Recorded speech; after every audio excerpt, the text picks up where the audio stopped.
আজকে যে লুকটা তোমরা দেখতে পাচ্ছ সেটা আমি শ্রাবণ মাসে ডেমনস্ট্রেশন দিয়েছিলাম, প্রায় 1 বছর আগে, ঠিক এই শ্রাবণ মাসে। তো দেখো এই 1 বছর পরে আমি ভিডিওটা পোস্ট করছি।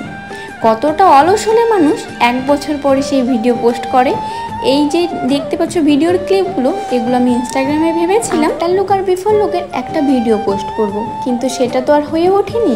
আজকে আমি হঠাৎ করে মাথায় এলো ফোনের স্টোরেজ তো ফুল আছে, সেটা ডিলিট করি, সব ফটো ভিডিও যেগুলো আছে আমার দরকার নেই সেগুলো ডিলিট করে দেবো। কারণ কিছুদিন পরেই আমরা যাব ঘুরতে, সেজন্য ফোনের স্টোরেজটা আমার লাগবে। তো দেখছিলাম এই ভিডিওর ক্লিপগুলো আমার তোমাদের সাথে শেয়ার করা হয়নি, এই 1 বছর ধরে আমার ফোনের গ্যালারিতেই ছিল। তাই হঠাৎ করে আজকে তোমাদের সাথে আমি শেয়ার করলাম। কেমন হয়েছে ফাইনাল লুকটা তোমরা কিন্তু কমেন্ট করে জানাবে। অবশ্যই তোমাদের কমেন্টের আশায় থাকবো। আর আমার পেজে যারা নতুন আছো প্লিজ পেজটিকে ফলো করে দেবে। নেক্সট কোনো ভিডিওতে দেখা হবে। চলো আজকের মতো টাটা।